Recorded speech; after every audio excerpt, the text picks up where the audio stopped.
আজকে অফিসের ছুটির দিন। অফিসের বস আমাকে একা অফিসে ডাকল কাজের জন্য এবং অফিসে কেউ না থাকায় বস আমাকে একা পেয়ে যেভাবে কাজ করল, যদি আপনারা গল্পটি সম্পূর্ণ শুনেন তাহলে আপনাদের মেশিন দিয়ে টপ টপ করে পানি চলে আসবে। আপনারা হাতের কাজ করতে বাধ্য হবেন, কারণ বৃষ্টির দিনে আমি অফিসে ভিজে যাওয়ার পর অফিসের বস আমার সাথে যেভাবে কাজ করল, গল্পটি শোনার আগে অবশ্যই হেডফোন কানে দিয়ে নিবেন। বন্ধুরা, আমার নাম মনিকা, আমার বয়স এখন ২৪ বছর। আমি সুরাটের বাসিন্দা, আমার ফিগারের সাইজ ৩০-৩৪-৩০। আজ প্রথমে আমি নিজের সম্পর্কে কিছু বলি। আমি একটি খুব সাধারণ পরিবার থেকে এসেছি। বাড়িতে আমার মা এবং একটি ছোট বোন আছেন। বাবা কয়েক বছর আগে চলে গেছেন, তাই বাড়ির দায়িত্ব মা এবং আমার উপর এসেছে। আমার মা স্কুলে শিক্ষিকা, তার চাকরি দিয়ে আমাদের সংসার কোনোমতে চলছিল। ১৯ বছর বয়সে আমি আমার উচ্চ মাধ্যমিক পড়াশোনা শেষ করি এবং কিছু কাজ খুঁজতে শুরু করি, কিন্তু মনমতো কাজ পাচ্ছিলাম না। কিন্তু একদিন আমার ভাগ্য বদলে গেল। এক সন্ধ্যায় ৯টার সময় আমি বাস স্টপে দাঁড়িয়েছিলাম বাড়ি যাওয়ার জন্য, কিন্তু কোনো যানবাহন পাচ্ছিলাম না। তখন একটি গাড়ি এসে আমার পাশে থামল এবং ভিতরে থাকা লোকটি আমাকে জিজ্ঞাসা করল, কোথায় যাবেন? আমি না বলে মাথা নাড়লাম, কিন্তু তিনি বললেন, ভয় পাবেন না, রাত হয়ে যাচ্ছে, যদি কোথাও যেতে হয় তবে বলুন, না হলে কোনো সমস্যা নেই। আমি ভাবলাম, কথাটা ঠিকই তো, রাত হয়ে যাচ্ছে, এখন কোনো যানবাহন পাওয়া যাবে কিনা জানি না। তাই আমি বললাম, গান্ধীনগর যেতে হবে। তিনি বললেন, আমি সেখান দিয়েই যাচ্ছি, চাইলে উঠতে পারেন। আমি ওকে বলে গাড়িতে উঠলাম। সেই লোকটির বয়স আনুমানিক ৪৫ থেকে ৫০ বছরের মধ্যে হবে। আমি পিছনের সিটে বসলাম। কিছুদূর যাওয়ার পর তিনি আমাকে জিজ্ঞাসা করলেন, আপনি কি করেন? আমি বললাম, এখন কিছু করছি না, শুধু উচ্চ মাধ্যমিক শেষ করেছি। আমরা দুজন এভাবেই কথা বলতে থাকলাম। তিনি বুঝে গিয়েছিলেন যে আমি কাজ খুঁজছি, কিন্তু তিনি কিছু বললেন না। এভাবে আমার বাড়ি এসে গেল এবং আমি গাড়ি থামাতে বললাম। গাড়ি থামলে আমি নেমে গেলাম এবং ধন্যবাদ বললাম। তিনি আমাকে থামতে বললেন এবং তার কার্ড দিলেন, বললেন, যদি কাজের প্রয়োজন হয় তবে আমার অফিসে কিছু শূন্য পদ আছে, চাইলে একবার দেখে যেতে পারেন। আমি কার্ড নিলাম এবং ধন্যবাদ বলে বাড়ি চলে গেলাম। প্রথমে আমি বেশি গুরুত্ব দিইনি, কিন্তু রাতে ঘুমানোর সময় সেই লোকটির কথা মনে পড়ল। আমি উঠে আমার পার্স থেকে কার্ডটি বের করে দেখলাম, এটি একটি সফটওয়্যার কোম্পানির বলে মনে হচ্ছিল। আমি সেখানে যাওয়ার সিদ্ধান্ত নিলাম, কিন্তু পরের দিন ছিল রবিবার, তাই সোমবার যাওয়ার ঠিক করলাম। সোমবার আমি তাড়াতাড়ি উঠে প্রস্তুত হলাম এবং অটো নিয়ে সেখানে পৌঁছে গেলাম। সেখানে গিয়ে দেখলাম, এটি একটি অফিস। আমি সেখানে বসে থাকা একজন মহিলার কাছে গিয়ে কার্ডটি দেখালাম। তিনি আমাকে ২ নম্বর রুমে যেতে বললেন। আমি রুমের দরজায় গিয়ে ভিতরে প্রবেশের অনুমতি নিলাম। ভিতরে গিয়েই দেখলাম সেখানে সেই লোকটি বসে আছেন। তিনি আমাকে দেখেই বললেন, অরে, তুমি এসেছ, এসো বসো। আমি বসলাম। তিনি বললেন, নিশ্চয়ই তুমি কাজের জন্য এখানে এসেছ? আমি বললাম, জি।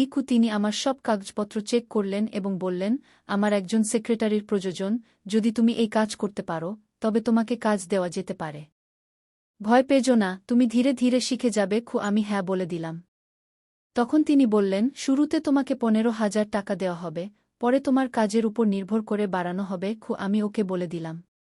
তিনি বললেন, কাল থেকেই আসতে পারো। আমি খুশি হয়ে বললাম, জি অবশ্যই। এবং তারপর আমি বাড়ি চলে গেলাম।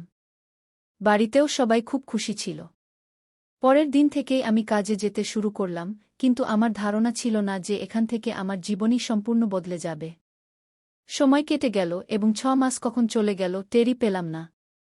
এখন আমি বসের সব কাজ শিখে ফেলেছি এবং পুরো মেহনত দিয়ে কাজ করতাম।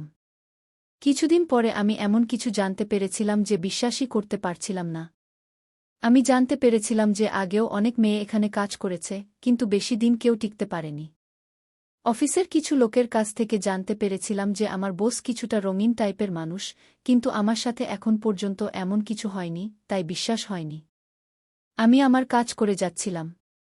জুলাই মাস চলছিল, একদিন রবিবার ছুটি ছিল, কিন্তু বস বললেন, অফিসে কিছু কাজ আছে, তোমাকে আসতে হবে। সেই দিন আমি বাড়ি থেকে অফিসের ইউনিফর্ম সাদা শার্ট এবং নীল প্যান্ট পরে বের হলাম।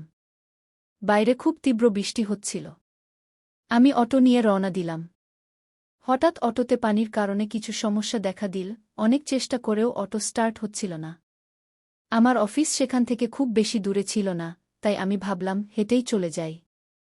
আমি দ্রুত হাঁটতে শুরু করলাম, কিন্তু বৃষ্টি এত তীব্র ছিল যে সেখানে পৌঁছানোর সময় আমি সম্পূর্ণ ভিজে গিয়েছিলাম। আমি ভিতরে গেলাম, বস আমাকে দেখে বললেন, অরে তুমি তো সম্পূর্ণ ভিজে গেছ। কী রকম মেয়ে তুমি, একটু দাঁড়াতেও পারলে না? আমারও কিছু বুঝে আসছিল না যে কি করব, এখানে তো কোনো কাপড়ও ছিল না আমার কাছে। সেই দিন আমার এবং বস ছাড়া অফিসে আর কেউ ছিল না। বস আমাকে একটি তোয়ালে দিলেন এবং শুকিয়ে নিতে বললেন। আমি শুকাতে শুরু করলাম। কিছুক্ষণ পরে হঠাৎ আমার নজর বসের উপর পড়ল, তিনি আমার বুকের দিকে তাকিয়েছিলেন। তখন আমি দেখলাম আমার সাদা শার্ট ভিজে যাওয়ায় আমার পুরো ব্রা এবং তা দেখা যাচ্ছিল। আমি তৎক্ষণাৎ তোয়ালে দিয়ে আমার শরীর ঢেকে ফেললাম। বস বললেন, ভিতরের ঘরে গিয়ে কাপড় শুকিয়ে নাও। আমি ঘরে গিয়ে ফ্যান চালু করলাম এবং কাপড় খুলে তোয়ালে জড়িয়ে নিলাম। আমি তখন সম্পূর্ণ কাপড় ছাড়া ছিলাম। আমার ভিজে কাপড়গুলো ছড়িয়ে দিলাম যাতে কিছুটা শুকিয়ে যায়। আমি তেমনি টেবিলে বসে পড়লাম। হঠাৎ দরজায় শব্দ শুনে আমি বললাম, জি স্যার। বাইরে বসছিলেন। তিনি বললেন, ভিতরে একটি ফাইল আছে, সেটা চাই। আমি ভয়ে ভয়ে দরজা খুললাম। বস আমাকে খুবই কামোত্তেজক দৃষ্টিতে দেখছিলেন, আর আমি মাথা নিচু করে দাঁড়িয়েছিলাম। তিনি ভিতরে এসে আমার কাপড় দেখলেন, তারপর ফাইল খুঁজতে লাগলেন এবং ফাইল নিয়ে চলে গেলেন। তিনি আমার কাপড় দেখে বুঝে গিয়েছিলেন যে আমি সম্পূর্ণ অসজ্জিত, কারণ আমার ব্রা এবং প্যান্টি সেখানেই শুকুচ্ছিল। কিছুক্ষণ পর বসের আওয়াজ এল, কি করছ? কাজও তো করতে হবে। আমি একা সব কিভাবে করব? আমি বললাম, আমি কিভাবে আসব? কাপড় এখনও ভিজে আছে। তিনি বললেন, তাতে কি? তোয়ালে জড়িয়েই চলে আসো। এখানে কে আছে তোমাকে দেখার? আমি ভয়ে ভয়ে সেখানে গেলাম। বস সোফায় বসে ল্যাপটপে কাজ করছিলেন। আমাকে বললেন, দ্রুত এখানে এসে বসো এবং এই ফাইলে যা লেখা আছে তা বলো। আমি সব দ্রুত করে দেব। আমি তার পাশে ভয়ে ভয়ে বসে ফাইলটি আমার কোলে রেখে সব বলতে লাগলাম। বস তির্যক দৃষ্টিতে আমার সাদা মসৃণ উরু দেখছিলেন। আমার খুব লজ্জা হচ্ছিল, আমি বারবার তোয়ালেটা ঠিক করছিলাম যাতে হঠাৎ খুলে না যায়। তখনই আমার নজর বসের প্যান্টে পড়ল। সেখানে তার প্যান্ট খুব টাইট ছিল, কারণ আমি উত্থান দেখতে পাচ্ছিলাম। আমি কখনো এমন কিছু করিনি, কিন্তু এতটুকু সবাই জানে। ঠিক তখনই বস তার পা আমার পায়ের সাথে স্পর্শ করলেন। আমি একদম স্তব্ধ হয়ে গেলাম, কিন্তু কিছু বললাম না। আমার কিছু না বলার সুযোগ নিয়ে তিনি আরও কাছে সরে বসলেন। এখন আমার খুব খারাপ লাগছিল, কিন্তু জানি না কেন, আমার ভিতরে কিছু অদ্ভুত অনুভূতি হচ্ছিল। বসের ইচ্ছা বুঝে আমার ভিতরে কিছু ভিজে ভিজে লাগছিল। প্রায় ২০ মিনিট পর বস ল্যাপটপ বন্ধ করে বললেন, আজ তো কেউ নেই, যাও তুমিই চা বানিয়ে আনো। আমি উঠে বাইরে কিচেনে গিয়ে চা বানাতে লাগলাম। চা বানিয়ে যখন ফিরলাম তখন বস সেখানে ছিলেন না। আমার কিছু অদ্ভুত লাগল। টেবিলে চা রেখে আমি ভিতরের ঘরে গেলাম। দেখলাম বস সেখানে আমার কাপড় দেখছেন। আমি গভীরভাবে দেখলাম তার হাতে আমার প্যান্টি ছিল। আমি তৎক্ষণাৎ ফিরে এসে ভয়ে সোফায় বসে বসকে ডাকলাম, স্যার, চা তৈরি হয়েছে। তিনি তৎক্ষণাৎ এসে আমার পাশে বসলেন। এই ঘটনায় আমার হৃদয় দ্রুত স্পন্দিত হচ্ছিল। আমি ভয়ে ভয়ে বসকে চা দিলাম। আমরা দুজন চা পান করতে লাগলাম। তিনি হঠাৎ বললেন, কোমল, তুমি খুব সুন্দর। আমি কিছু বললাম না, শুধু একটু হাসলাম। তিনি চা পান করে কাপ টেবিলে রেখে তার একটি হাত আমার উরুতে রাখলেন। আমি তৎক্ষণাৎ তার হাত সরিয়ে দিলাম। তিনি বললেন, কি হয়েছে? আমি শান্ত ছিলাম। তিনি আমার আরও কাছে চলে এলেন। আমার অদ্ভুত লাগছিল। তিনি আমার একটি হাত ধরে বললেন, কোমল, আমি তোমাকে একটি কথা বলতে চাই। আমি বললাম, জি স্যার, বলুন। তিনি বললেন, তুমি কি এই চাকরি নিয়ে খুশি? আমি হ্যাঁ সূচক মাথা নাড়লাম। তিনি বললেন, যদি তোমার চাকরি স্থায়ী করে দেওয়া হয় তাহলে কেমন হবে? আমি বললাম, এটা তো আপনার উপর, স্যার। আমি কি বলতে পারি? তখন তিনি বললেন, আমার উপর নয়, এটা তোমার উপর যে তুমি কি চাও, স্থায়ী চাকরি নাকি সাময়িক চাকরি। আমি বললাম, সেটা কিভাবে? তিনি আমার হাত চেপে ধরে বললেন, যদি তুমি আমার কথা মতো করতে রাজি হও তাহলে কাল থেকেই তোমার চাকরি এখানে স্থায়ী বলে ধরে নিও। আমি সব বুঝতে পারছিলাম, তবুও জিজ্ঞাসা করলাম, আমাকে কি করতে হবে, স্যার? তিনি কোনো লজ্জা ছাড়াই বললেন, তোমাকে আমার সাথে শারীরিক সম্পর্ক করতে হবে। আমি তৎক্ষণাৎ আমার হাত তার কাছ থেকে ছাড়িয়ে নিয়ে বললাম, আমি এমন মেয়ে নই, স্যার। এসব আমি পারব না। আর আপনার আর আমার বয়সের তো অনেক পার্থক্য। আপনি এসব ভাবেন কিভাবে? তিনি বললেন, আমি বয়সের এই সব কথা মানি না। আর আমার একটি কথা বুঝে নাও, কোমল। জীবনে এগিয়ে যেতে হলে কোথাও না কোথাও তো সমঝোতা করতে হবেই। আমি তোমাকে জোরজবরদস্তি বলছি না। যা হবে তা তোমার আর আমার ইচ্ছাতেই হবে। আর হ্যাঁ, এই কথা কখনো কেউ জানতে পারবে না। আমি তোমাকে সবভাবে সাহায্য করব। তুমি আর তোমার পরিবার একটি ভালো জীবন যেতে পারবে। ভেবে দেখো এত বলেই তিনি উঠে বললেন, আমি বাইরে থেকে একটি সিগারেট খেয়ে আসি। যদি তুমি আমার কথা মেনে নাও তাহলে থাকো, না হলে কাপড় পরে চলে যাও। আমি খারাপ মনে করব না। যেমন চলছে তেমনি চলবে এত বলেই তিনি চলে গেলেন। আমি একা বসে ভাবছিলাম, কি করব? মনে হলো চলে যাই।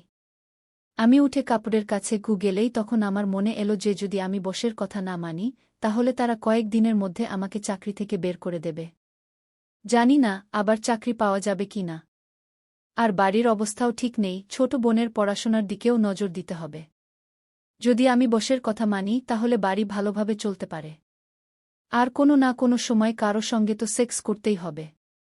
তখন আমি সিদ্ধান্ত নিলাম যে আমি নিজেকে বসের হাতে তুলে দেব। আর আমি ফিরে এসে সোফায় বসে পড়লাম।